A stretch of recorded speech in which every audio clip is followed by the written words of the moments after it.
Did you open this? No. What? No, I've just been standing here.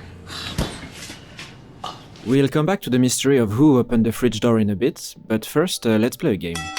I'm going to tell you two mysteries, and you decide on which you find more compelling. The first candidate of this mystery competition comes from a fantasy show where the chosen one has returned, but we don't know who it is. It could be any one of those 5 typical fantasy characters who all come from the same village. And we know this because the mentor character explains it to us. The dragon has been born again, and it's one of you. So there's the mystery, not knowing which of these 5 characters is the chosen one. But of course, over the course of a full season of television, that mystery is deepened, like when people I found 5 potential dragons in the same village. repeat exactly the same information from episode 1. 5.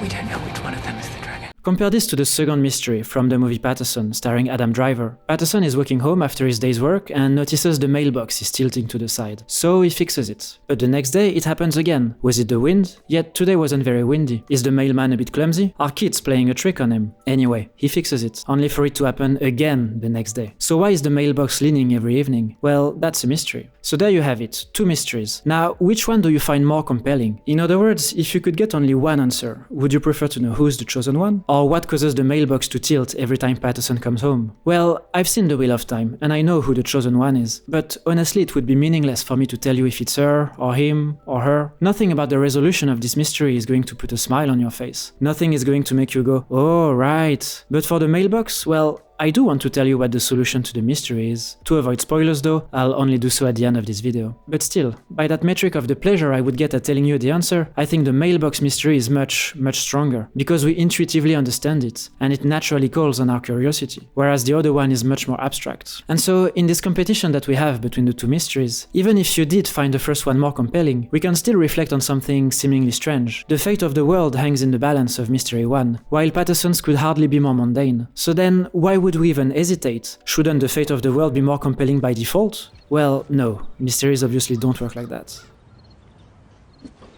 Writers, when they are desperate to hook the audience, sometimes forget a basic truth about mysteries, which is that it's the audience who gets to decide what's mysterious. You cannot force it on them. To care about a mystery, the audience must genuinely want to know the answer. That's the very nature of mysteries. So, what makes a mystery compelling? Well, it must be self-sufficient. If I see a mailbox tilting to the side every day, I instinctively want to know why. I don't need a character to explain that it's a mystery. The mailbox was tilting to the side on Monday, Tuesday, and again on Wednesday. It is an inscrutable mystery. I feel it naturally, just as much as Paterson does. I want to know why Odessu was kidnapped and imprisoned for 15 years, then suddenly released with no explanation, just as much as the character wants to know. I want to know if the intentions of the cute beast in Scavengers' reign are benevolent or evil, or if it's just nature being nature. It's an amazing show, by the way, but no one watched it, and so the second season might not happen. It's a bit strange, but if you're looking for something to watch, I highly recommend it. And it's also a masterclass on how to infuse mystery in everything. These mysteries are organic. They happen naturally, and don't require explanation. They disrupt the expected order of things and leave our minds to try and make sense of them. That's the good kind of mystery. They must be distinguished from what I would call artificial mysteries. In this kind of mysteries, nothing actually happens. Instead, we have characters explaining to us that something is a mystery. In the worst cases, it's not even the characters but the writers themselves telling us why we should care. Oh yes, this character might be Gandalf, but then again he might not. The writers themselves didn't even know if it was Gandalf until season 2, so... Back to the example of The Wheel of Time. Nothing about the mystery of the chosen one actually happens. Instead, it is all theoretical and abstract, and would literally not exist if the characters were not talking about it. Now, this man has been born again.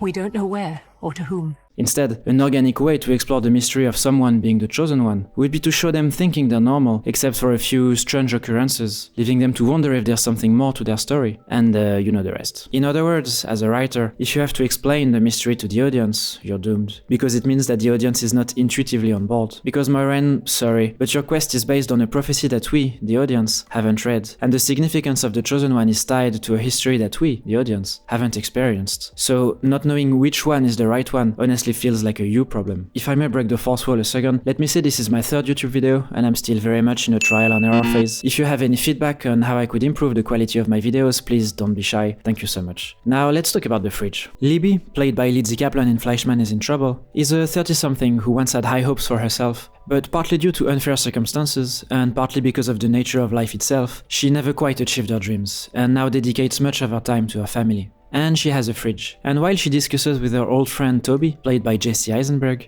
the fridge door opens, seemingly on its own. We did see Libby's daughter passing by, but she didn't seem to open the fridge. Maybe she came back? Anyway, we move on, and so do the characters. The mystery doesn't overstay its welcome. But later it happens again. Are the children forgetting to close the fridge? Is it the husband? Is there something wrong with the door? Note how Libby doesn't explain the mystery. She doesn't need to because it is self-explanatory. Instead, she only voices the question we, the audience, already had in our minds.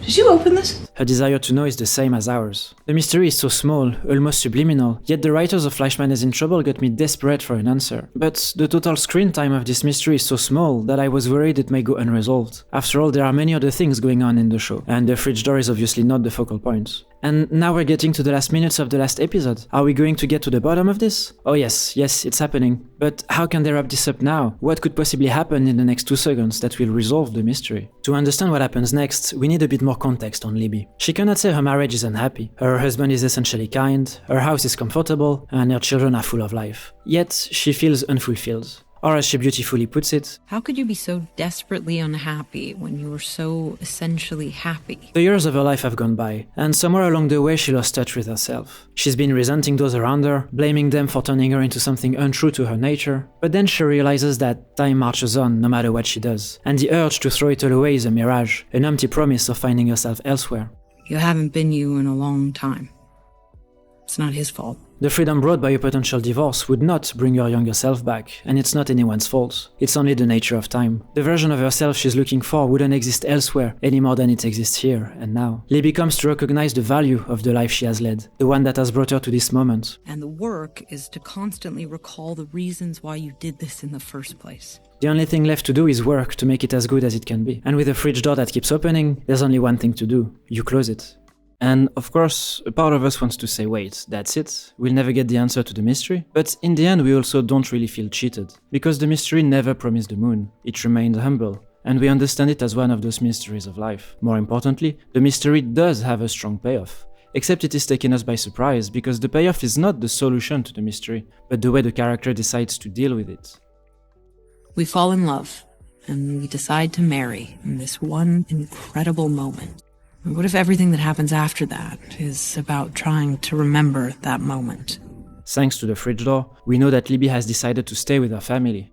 In the end, the quality of a mystery has nothing to do with the scope of its impact. A fridge door or a mailbox can be more interesting than a chosen one or a wizard from the sky, because an organic mystery, one that everyone can intuitively understand, will always be more compelling than an artificial one, where the writer's intention of creating mystery for its own sake is too obvious. An artificial mystery is like a parasite on the story, taking away bandwidth that could be spent on more interesting things. If we knew from the start who the chosen one was, we could have developed them properly. If we had known this was Gandalf, we wouldn't have had to spend an excruciatingly long time waiting for him to do anything. If we had known who this character was from the start of Gladiator 2, then there would have been time to develop him into something much more interesting. The parasite of the artificial mystery keeps the characters in a holding pattern, driven by the writer's fear of revealing too much, and it ends up getting in the way of the story rather than serving it. On the other hand, an organic mystery creates natural curiosity, priming the audience to pay attention to small moments. It can create an effective payoff and serve the overall narrative with purpose. I'm sure you've noticed that the mysteries of Paterson's mailbox and Libby's fridge are very similar in their setup. You could even say they're the same. A common object from daily life is slightly off and keeps being off despite the character's efforts to fix it. Both are obviously deeply symbolic, but in Paterson's case we do get the actual solution to the mystery. It's the dog.